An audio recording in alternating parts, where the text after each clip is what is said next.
नमस्कार साथियों, एक बार फिर से आप सभी का बहुत बहुत स्वागत है लोधाजी क्लासेस के बीए प्लेटफॉर्म पर। दोस्तों, बीए सेकेंड ईयर में समष्टि अर्थशास्त्र मैक्रो इकोनॉमी के अंतर्गत फिर से सेशन हमारा कंटिन्यू हो रहा है। और वैसे तो अब सारे क्लासेस जो है दोस्तों मैक्रो इकोनॉमी के अब कंटिन्यू ही चलने वाले हैं, क्योंकि थोड़ा सा लोड जो हमारे ऊपर था पॉलिटिकल साइंस का वो कंप्लीट हो चुका है। तो अब जो मेन सब्जेक्ट है जिस पर हमें पर डे एक सेशन लेना है वो अब इस समष्टि अर्थशास्त्र पर ही होगा। ठीक है ना। तो आज से दोस्तों ये सेशन हम कंप्लीट तब तक कंटिन्यू करेंगे जब तक कि अब ये सब्जेक्ट हमारा कंप्लीट ना हो जाए। आइए शुरू करते हैं आज का सेशन। और आज के सेशन में हम चर्चा करेंगे उपभोग फलन पर। तो जानेंगे दोस्तों कि उपभोग फलन क्या है, कंजम्पशन फंक्शंस क्या होता है, इसका ये नियम क्या है, नियम किसने दिए, सारी बातें हम आज के सेशन में पूरे विस्तार से समझने वाले हैं। ज्यादा लेंदी नहीं होगा, छोटा ही सेशन होगा, बस एंड तक बने रहें और थोड़ा सा ध्यान से दोस्तों थोड़ा फोकस बना के, क्योंकि इकोनॉमी में सिर्फ आपका फोकस ही काम करता है।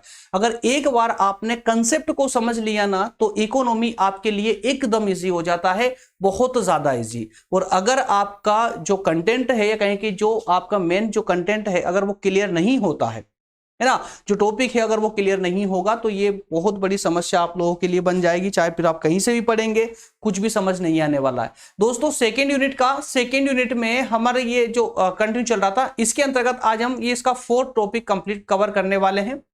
4 टॉपिक आज कवर करेंगे। अब आप लोग कहेंगे कि सर आपने थर्ड टॉपिक जो था इसका उसको छोड़ दिया, विकासशील देशों में कीन्स के रोजगार सिद्धांत की व्यवहारिकता, ये वाला टॉपिक। तो देखिए इस पर हम इससे पहले वाले सेशन में अच्छे से चर्चा कर चुके थे कीन्स के रोजगार सिद्धांत पर। ठीक है ना। अब कीन्स का जो रोजगार का सिद्धांत था, यही रोजगार का सिद्धांत विकासशील देशों में किस तरह से काम करता है, सिर्फ इस बारे में था। और छोटा सा, ज्यादा कुछ विशेष बड़ा नहीं है और डिफिकल्ट भी नहीं है। अच्छे से उसको मैंने पढ़ा है, समझा, उसके बाद ही मैं आप लोगों को बोल रहा हूं। तो ये जो थर्ड नंबर का टॉपिक है दोस्तों, ये आप लोगों के लिए छोड़ रहा हूं मैं, आप इजीली इसको कवर कर पाएंगे, कोई प्रॉब्लम नहीं आएगी। बस ये पूरा जो थर्ड टॉपिक है ये सेकेंड टॉपिक पर, अर्थात कि कीन्स का जो रोजगार सिद्धांत था या आधुनिक रोजगार का जो सिद्धांत है उस पर पूरा निर्भर करता है, उसी पर आधारित है पूरा। ठीक है ना। तो अब हमारे लिए एक नया जो टॉपिक होगा वो है टॉपिक नंबर 4, जिसमें हमें बात करनी है उपभोग फलन पर। ठीक है ना। कंजम्पशन फंक्शन पर आज हमें चर्चा करनी है और कीन्स के द्वारा जो ये मनोवैज्ञानिक सिद्धांत दिया गया, जो नियम दिया गया है, क्या है ये नियम, इसके बारे में अच्छे से समझने का प्रयास करेंगे। आइए शुरू करते हैं सेशन को। और शुरू करें उससे पहले जरा देख लें कि आज के सेशन में हमें पढ़ना क्या क्या है, क्या क्या पढ़ने को मिलेगा। तो सबसे पहले दोस्तों हम बात करेंगे उपभोग फलन के प्रवृत्ति के बारे में कि प्रवृत्ति होती क्या है, ये उपभोग फलन होता क्या है। इसके बाद इसी उपभोग फलन को अर्थात कहें कि फंक्शन को हमें जो है उदाहरण के माध्यम समझने का प्रयास करेंगे पूरे एक तालिका के द्वारा। ठीक है ना। और इसके बाद हम इसकी विशेषताओं को भी देखेंगे, उपभोग फलन की जो तकनीकी विशेषता है उन पर भी चर्चा करेंगे। तो इस प्रकार से हमारा एक छोटा सा टॉपिक है उपभोग फलन, ये कंप्लीट हो जाएगा। क्लियर है ना। आइए शुरुआत करते हैं दोस्तों, एक प्रश्न के साथ शुरुआत करेंगे।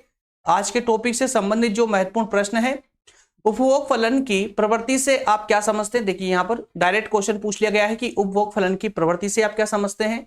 नेक्स्ट क्वेश्चन है इसी के अथवा में है, उपभोग फलन की व्याख्या रेखा चित्र की सहायता से, या कहें कि रेखा चित्र के स्थान पर तालिका भी आपकी आ सकती है, और मैक्सिमम आपको तालिका ही देखने को मिलती है। या वैसे तो तालिका और रेखा चित्र का बहुत कम कहा जाता है, यहां पर कहा जाता है कि उपभोग फलन को उदाहरण सहित समझाइए, उदाहरण सहित इसकी व्याख्या कीजिए। ठीक है ना। नेक्स्ट है आय उपभोग के संबंध में कीन्स के विचारों का वर्णन कीजिए। आय और उपभोग ये दोनों अलग अलग कंसेप्ट है, आय और उपभोग। तो आय और उपभोग, इनकम एंड कंजम्पशन, इन दोनों के संबंध में कीन्स के विचार क्या है, वर्णन कीजिए। तो ये इनकम और कंजम्पशन जो है, आय और उपभोग जो है दोस्तों, इसको लेकर के कीन्स ने ही अपने विचार दिए थे, अर्थात कि कीन्स ने ही सिद्धांत दिया था, याद रखिएगा। इसी के अथवा में है कि कीन्स के उपभोग संबंधी आधारभूत मनोवैज्ञानिक नियम की व्याख्या कीजिए। आधारभूत मनोवैज्ञानिक नियम, उपभोग का मनोवैज्ञानिक नियम। ठीक है ना। चलिए इसके बाद में एक क्वेश्चन ये भी आपका इसी टॉपिक में कवर होगा, सीमांत व औसत उपभोग प्रवृत्ति।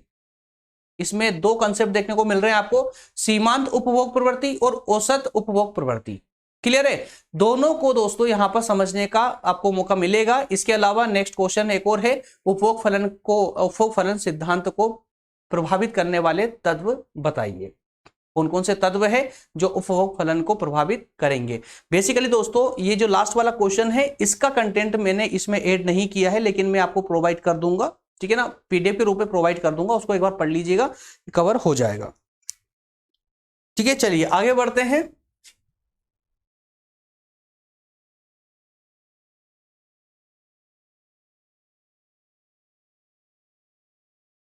शुरू करते हैं दोस्तों सेशन आज का अपना।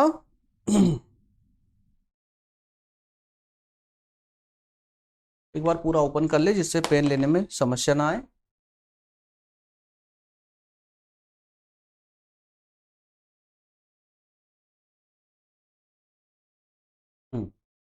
ये कलर ठीक रहेगा, हाँ।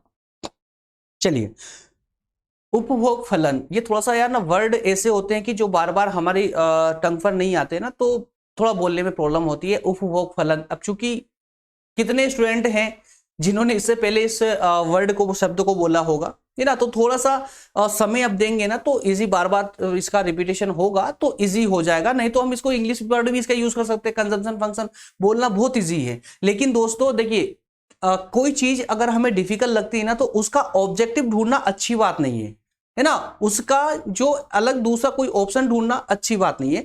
जो डिफिकल्ट लग रहा है ना उसको आप समय दीजिए, उसको व्यवहारिक बनाइए, तभी कहीं जाकर के सारी टर्म आपकी व्यवहारिक बन पाएगी और आप उनसे अच्छे से परिचित हो पाएंगे। और इकोनॉमी जो होती है हमारी, जो अर्थशास्त्र होती है, उसकी यही विशेषता है दोस्तों। अगर हमें अर्थशास्त्र की सारी टर्म अगर अच्छे से याद हो जाए, उनसे हम रूबरू हो जाए, तो हमें कभी कोई प्रॉब्लम नहीं आएगी और सारी टर्म इजीली समझ आने लगेगी। उपभोग फलन जो है ना, ये कोई नया वर्ड नहीं है, नया शब्द नहीं है। ये भी हमारी रियल लाइफ में उसी प्रकार से लागू होता है जैसे कि अन्य विषय, जैसे समाजशास्त्र, जैसे राजनीति विज्ञान, जैसे भूगोल, ये उसी सब्जेक्ट की तरह ही इसकी भी सारी टर्म हमारे रियल लाइफ में लागू होती है। कैसे होती है जरा समझिए। उपभोग फलन का मतलब सिंपल सा ये है दोस्तों, पहले तो आप उपभोग को समझिए कि इसका उपभोग हमें किसको बोलते हैं, उपभोग किसको बोलते हैं। ये कहें कि इस पूरा टॉपिक का आज का सार क्या है, तो इस टॉपिक का सार आप ये बोल सकते हैं कि एक परिवार होता है, एक व्यक्ति को ले लीजिए, है ना, जो कार्य करता है, तो उस व्यक्ति की जो आय होती है, मतलब इनकम, है ना, इनकम और उसका कंजम्पशन। एक व्यक्ति जो होता है दोस्तों, वो कार्य करता है, कार्य के माध्यम से क्या करता है, अपना परिवार के भरण पोषण करने के लिए बाहर जाकर के कार्य करता है। उस कार्य करने से, उस कार्य के एवज में उसे एक आय होती है, एक आय होती है, आर्थिक रूप से उसे एक इनकम होती है।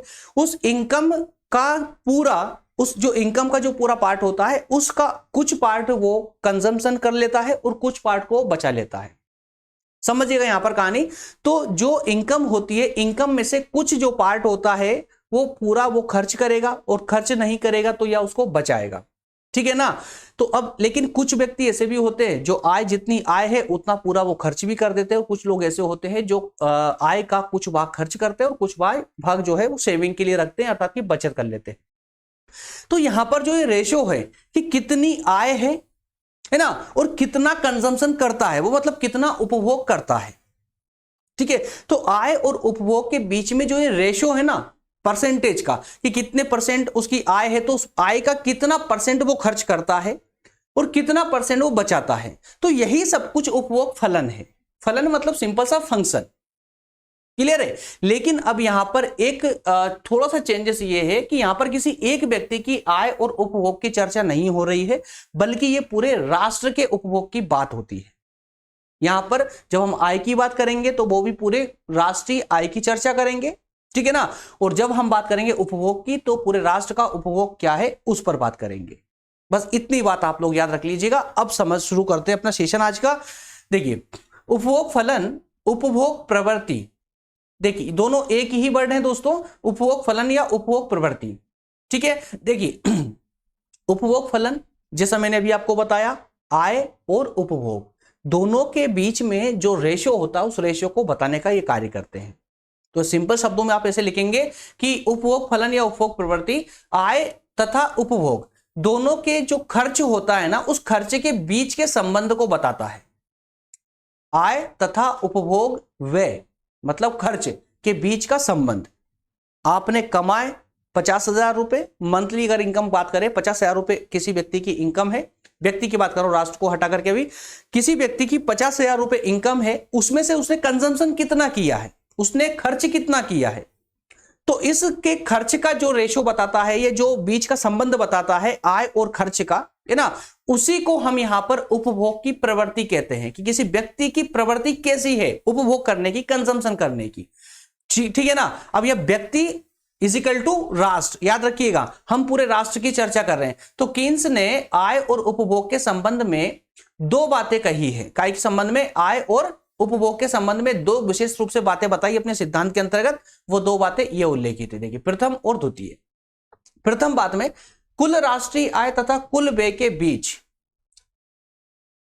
एक प्रकार का फलनात्मक संबंध होता है। क्या कहा इन्होंने कि राष्ट्र की कुल आय और राष्ट्र का कुल खर्च, कुल व्यय या कुल कंजम्पशन, इन दोनों के बीच में एक संबंध पाया जाता है। कैसा संबंध पाया जाता है? फलनात्मक संबंध पाया जाता है। ये फलनात्मक संबंध क्या है मैं आगे क्लियर करने वाला हूं इसको भी, ठीक है ना।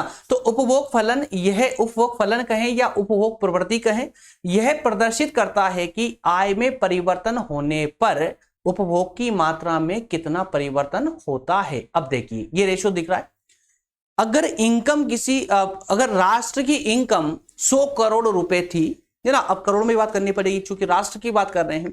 तो एक राष्ट्र की इनकम अगर 100 करोड़ रुपए है, ठीक है, नेक्स्ट है ना 100 करोड़ रुपए थी, और उसका जो कंजम्पशन था अगर वो 80 करोड़ रुपए था, तो अगले वर्ष में उसकी आय अगर मान लेते हैं कि 100 करोड़ से बढ़कर के 150 करोड़ हो जाती है, तो क्या उपभोग भी उसी रेशो से बढ़ेगा या कम बढ़ेगा या ज्यादा बढ़ेगा? क्या उपभोग भी उतना ही बढ़ेगा जितनी इनकम बढ़ी है? तो ऐसा जरूरी नहीं है ना, क्योंकि जैसे जैसे इनकम बढ़ती जाती है उपभोग का रेशो वैसे वैसे कम होता चला जाता है।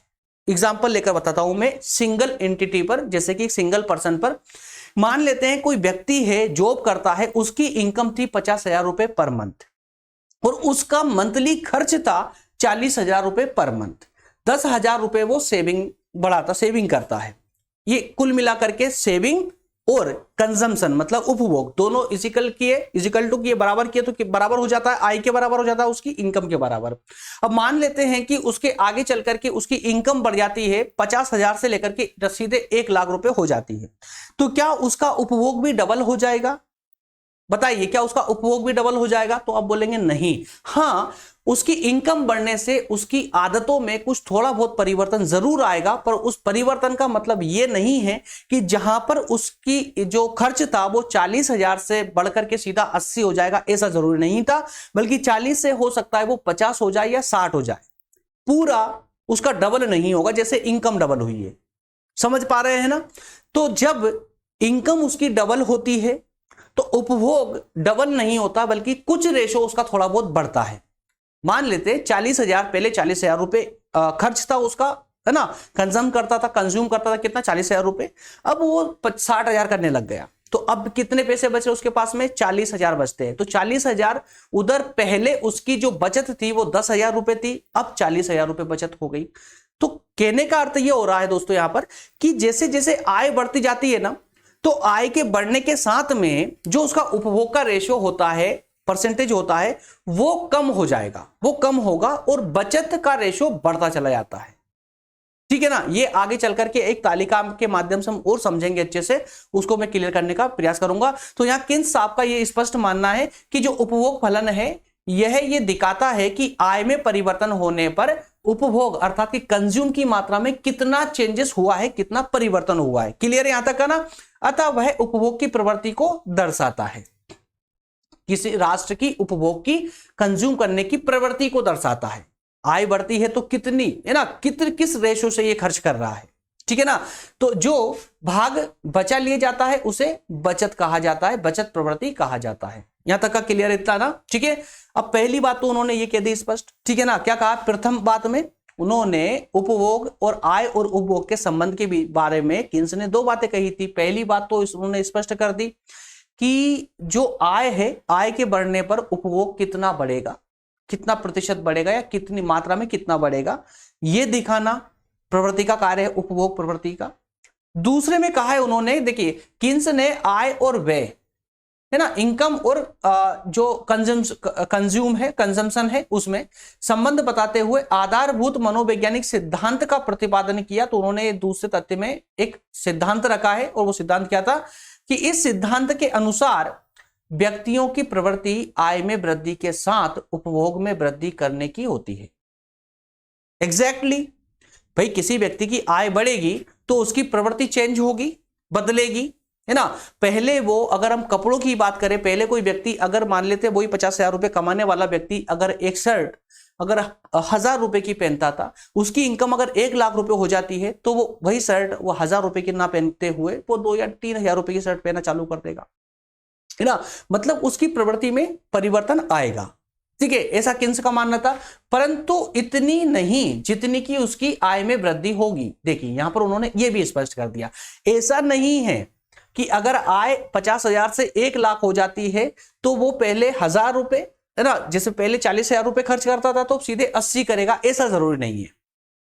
इतना खर्च नहीं करेगा, कम करेगा, ठीक है ना। तो दोस्तों ये था इनके दोनों तथ्य इनके ये थे। अब इस सिद्धांत को आप और बेहतरीन तरीके से अब इन 3 बातों के माध्यम से और समझेंगे। तो किन्स के जो मनोवैज्ञानिक सिद्धांत है इसमें उन्होंने 3 बातों की और चर्चा की है, और ये 3 बातें दोस्तों बहुत इंपॉर्टेंट है, इनको आप लोग याद रखेंगे क्योंकि आगे कंसेप्ट में ये वापस से आने वाली, मैं वापस से इसको एनालाइज कर पाऊंगा। जब पूरा टॉपिक खत्म होगा ना, उसके बाद फिर से इन तीनों बातों को सिद्ध करेंगे, है ना। ये किन्स ने कहा था, और किन्स ने पूरा सिद्धांत देने के बाद में इन तीनों कंडीशन को सिद्ध करके बताया अंतिम रूप से आखिरी में, है ना। तो वो हमें भी करना है। यहां पर देखिए, सबसे पहले उन्होंने बोला है कि आय में वृद्धि होने पर उपभोग भी बढ़ता है। क्या कहा उन्होंने, जैसे जैसे इनकम बढ़ती है वैसे वैसे कंजम्पशन जरूर बढ़ता है, परंतु लेकिन उपभोग में वृद्धि आय में वृद्धि की तुलना में कम होती है। मतलब ये कि जिस परसेंटेज से उसकी इनकम बढ़ी है उससे कम मात्रा में, मतलब कम प्रतिशत में उसका उपभोग बढ़ेगा, मतलब उपभोग में जो खर्च होता है वो कम बढ़ेगा। क्लियर हुआ ना प्रथम पक्ष। दूसरा उन्होंने कहा है कि आय में होने वाली वृद्धि उपभोग व्यय तथा बचत के बीच का अनुपात में विभक्त हो जाती है। तो आय जो इनकम होती है उसकी, वो इनकम 2 ही जगह जाएगी, या तो वो कंज्यूम कर लेगा या फिर वो बचा लेगा, मतलब सेविंग कर लेगा, ठीक है ना। कोई व्यक्ति पैसा भी कमाता है तो पैसे कमा क्या करेगा, वो या तो कंज्यूम करेगा या तो खर्च करेगा या फिर सेव कर लेगा, ठीक है। तो अगर कंज्यूम किए हुए पैसे को और सेविंग किए हुए दोनों पैसे को हम जोड़ देंगे तो वो इनकम के बराबर हो जाएगा। क्लियर है ना। चलिए थर्ड उन्होंने बोला है कि आय में वृद्धि के साथ उपभोग व्यय तथा बचत दोनों में वृद्धि होती है, ठीक है।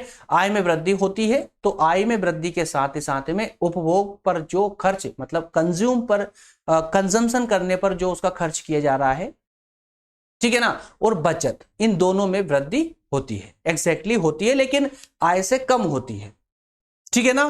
तो ये 3 बातें दोस्तों, इन तीनों बात, ये 3 कंडीशन उन्होंने दी थी कि जब ये सिद्धांत लागू होता है एक राष्ट्र पर तो ये 3 बातें उभर कर सामने आती। कैसे आती है ये पूरा सिद्धांत पढ़ने के बाद में अंतिम रूप से हम इसको डिस्कस करेंगे।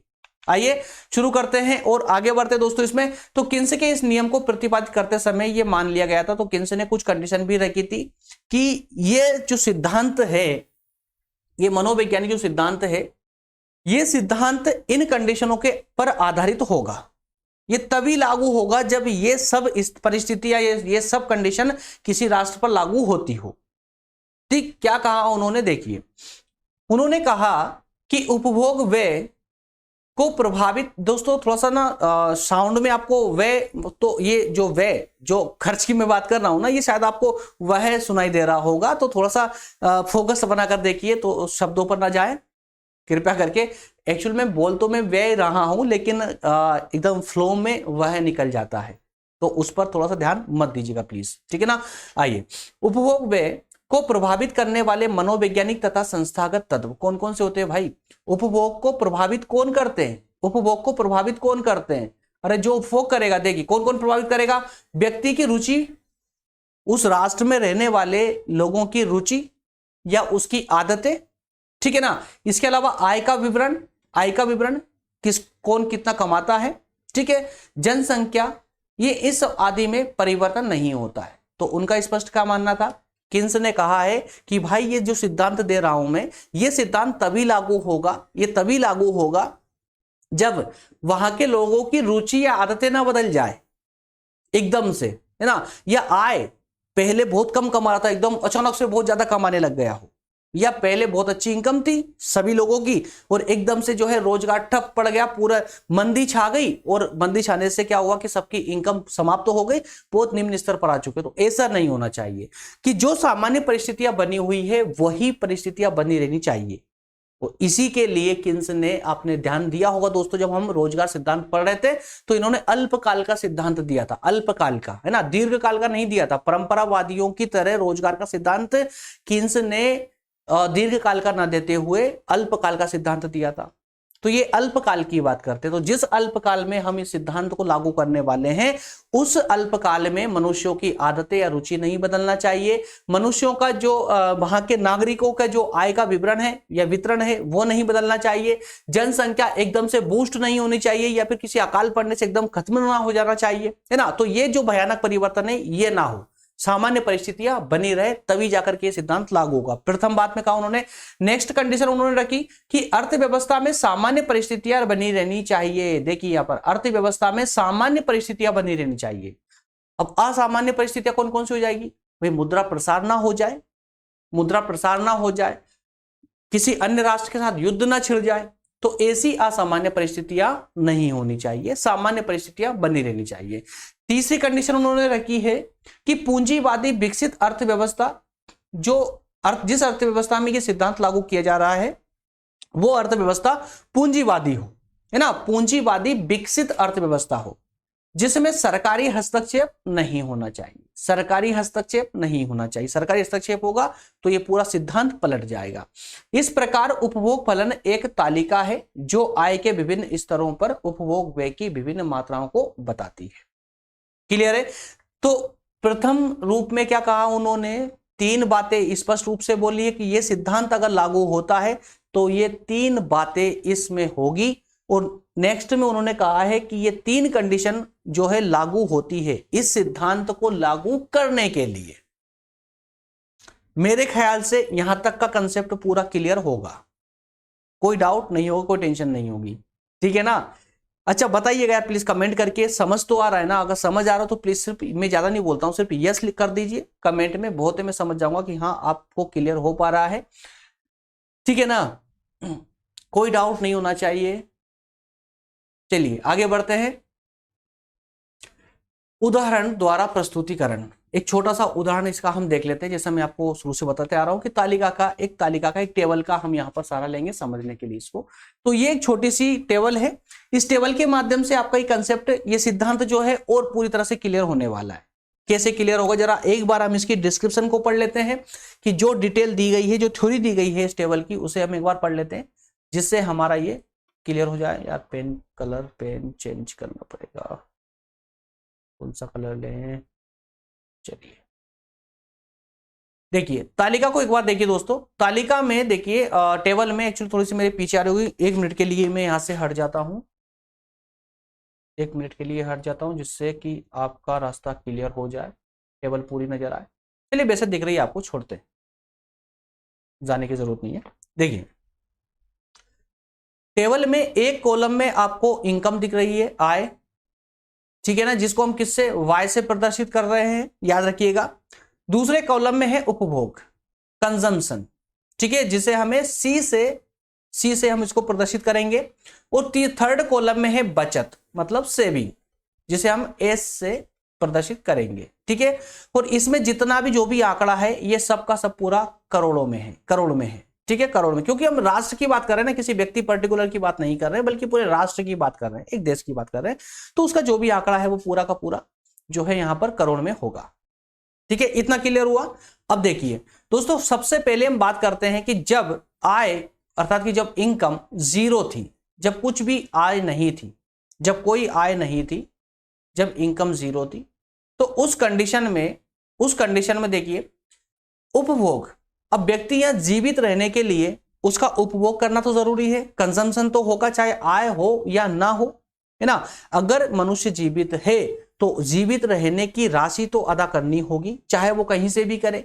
तो अपनी जो पुरानी बचतें थी, उन पुरानी बचतों से वो जीवन जीने के लिए बहुत कम कंजम्पशन करता है।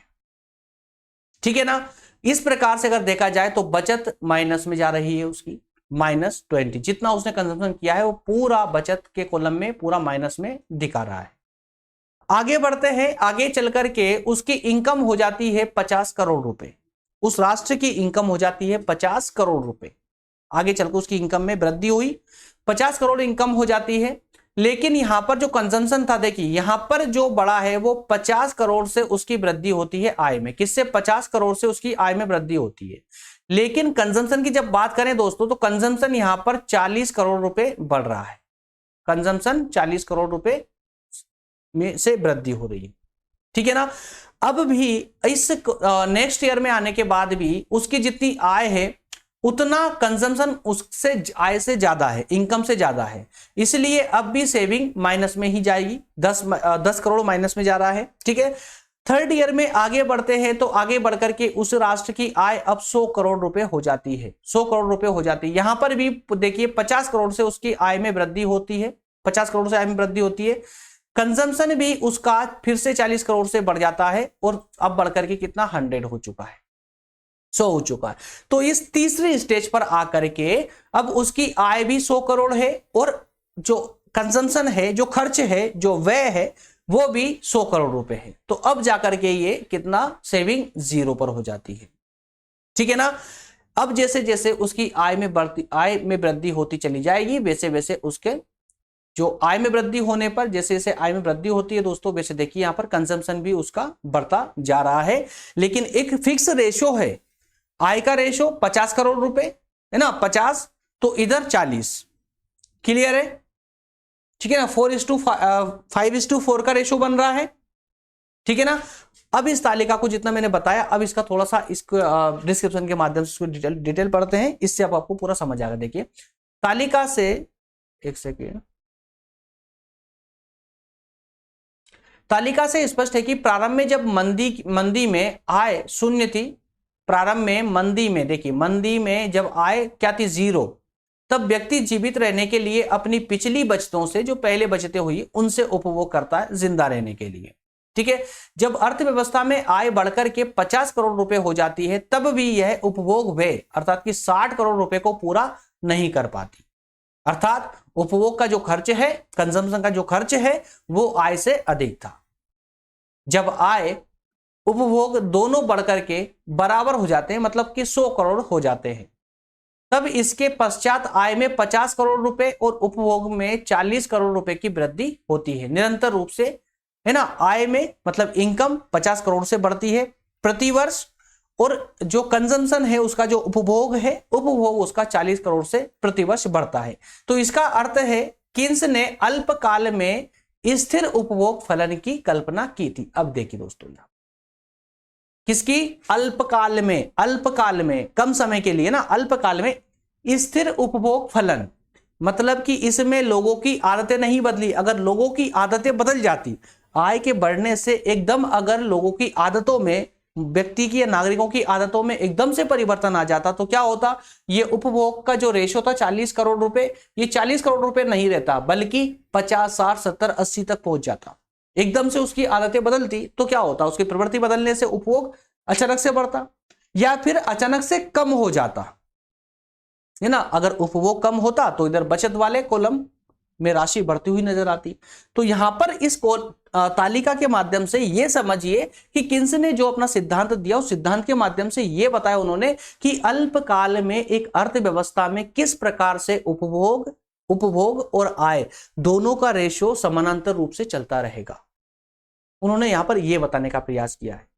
यहां तक का पूरा क्लियर? ठीक है ना। एक बार और डिस्क्रिप्शन से जो है इसकी पीडीएफ डाउनलोड कर लेना और उसका रिवीजन लगा लेना, एकदम क्लियर होता चलेगा, कुछ भी इसमें से अलग नहीं रहेगा। चलिए, तो दोस्तों तालिका के माध्यम से आपने क्या देखा? इसमें तालिका के माध्यम से जो समझा है उसको तो रिपीट करते हैं। देखिए, आय में 50 करोड़ रुपए की वृद्धि होने पर उपभोग व्यय भी बढ़ रहा है, परंतु इसमें वृद्धि 40 करोड़ रुपए की होती है, जो आय वृद्धि से कम है।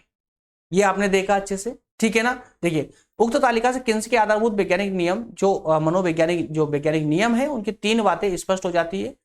जो प्रथम 3 बातें थी, अब यहाँ पे याद ध्यान दीजिएगा आप लोग। आय में 50 जैसे जैसे आय में वृद्धि होती है उसका उपभोग में भी वृद्धि होती है, लेकिन आय से कम। आय में होने वाली वृद्धि प्रत्येक दशा में उपभोग व्यय तथा बचत के बीच किसी निश्चित अनुपात अर्थात कि 40 करोड़ और 10 करोड़ के रूप में बढ़ जाती है।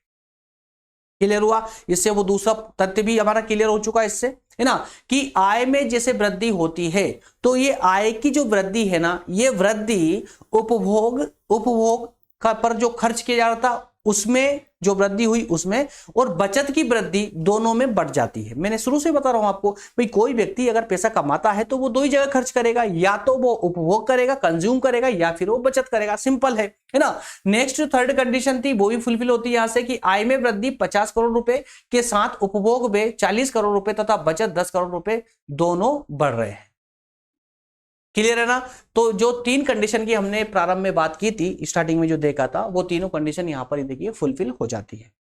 इस तरीके से किन्स ने अपने सिद्धांत में जो 3 कंडीशन दोनों दी थी वो तीनों शर्तों को उन्होंने यहां पर जो है मान्य करके या सिद्ध करके बताया है। क्लियर है? चलिए अब आगे बढ़ते हैं दोस्तों। अब देखते हैं हम जो हमने सेकंड क्वेश्चन देखा था, उपभोग फलन की जो तकनीकी विशेषताओं की चर्चा करनी थी। तो इसके अंतर्गत 2 प्रकार की विशेषताओं पर हम यहां चर्चा करने वाले हैं। एक तो करेंगे औसत प्रवृत्ति पर, उपभोग की, कंजम्पशन की जो एक औसत प्रवृत्ति होती है। औसत मत समझिए, औसत मतलब एवरेज, प्रवृत्ति मतलब हमारी हैबिट, है ना। तो किसी राष्ट्र के नागरिकों की जो हैबिट होती है, लेकिन औसत एवरेज हैबिट की हम चर्चा करेंगे फर्स्ट पॉइंट में। सेकंड में हम देखेंगे उसकी सीमांत प्रवृत्ति को। आइए दोनों कंसेप्ट को इसी की भाषा में समझते हैं ना, जिससे कि एग्जाम में प्रॉब्लम ना आए और कंसेप्ट पूरा क्लियर भी होता चले। चलिए सबसे पहले हम बात करते हैं इसकी औसत प्रवृत्ति क्या होती है। औसत प्रवृत्ति क्या है? Colour change. चलिए सबसे पहले औसत उपभोग की औसत प्रवृत्ति है ना, एवरेज प्रोपेंसिटी टू कंज्यूम, इसको शॉर्ट में बोलते हैं एपीसी।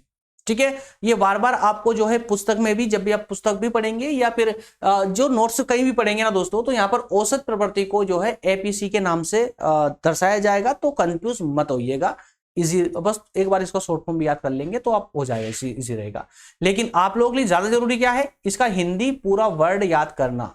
ये उपभोग की औसत प्रवृत्ति, ये ज्यादा इंपॉर्टेंट है, इसको याद रखना ही रखना है।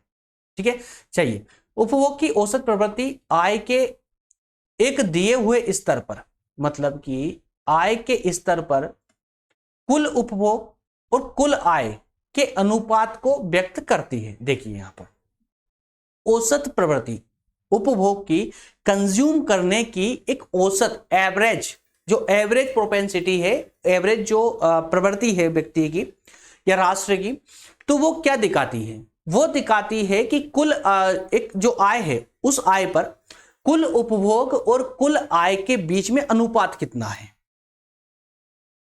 समझिए यहां पर 50 करोड़ इनकम, 40 करोड़ क्या था, कंजम्पशन। ये एक एवरेज चल रहा था 5:4 का, है ना। तो ये जो औसत प्रवृत्ति है दोस्तों उपभोग की, ये औसत प्रवृत्ति क्या दिखाती है? उस खर्च के रेशो को दिखाती है, उस खर्च की प्रतिशत को दिखाती है। आय कितनी है और खर्च कितना किया गया है, आय कितनी है और खर्च कितना हुआ है, इन दोनों के बीच में जो रेशो होगा ना, जो अनुपात होगा, उस अनुपात की बात करता है ये। ठीक है, तो इसका फॉर्मूला क्या है इसको निकालने का? औसत उपभोग की प्रवृत्ति इज इक्वल टू कुल उपभोग, टोटल कितना खर्च किया है, टोटल कितना कंज्यूम हुआ है, किस में से? तो आय में से, इसलिए आय को हमने नीचे रख दिया। ठीक है, कुल कितना खर्च हुआ है, कितना उपभोग हुआ है, तो उस कंजम्पशन वाली राशि को या उस कंजम्पशन में जो परिवर्तन आया उस राशि को किस में से? कुल आय में से निकाल देंगे। ठीक है, तो क्या निकल जाएगा? एपीसी निकल जाएगा, एपीसी निकल जाएगा। ठीक है ना, एपीसी निकल जाएगा, मतलब कि एवरेज प्रोपेंसिटी टू कंज्यूम निकल जाएगा। क्लियर है? थोड़ा सा पढ़ भी लीजिए। तालिका से जो हमने तालिका लास्ट टाइम देखी थी दोस्तों, उसमें उसमें स्पष्ट दिया गया था, देखिए कि आय में वृद्धि के साथ एपीसी में कमी हो रही है।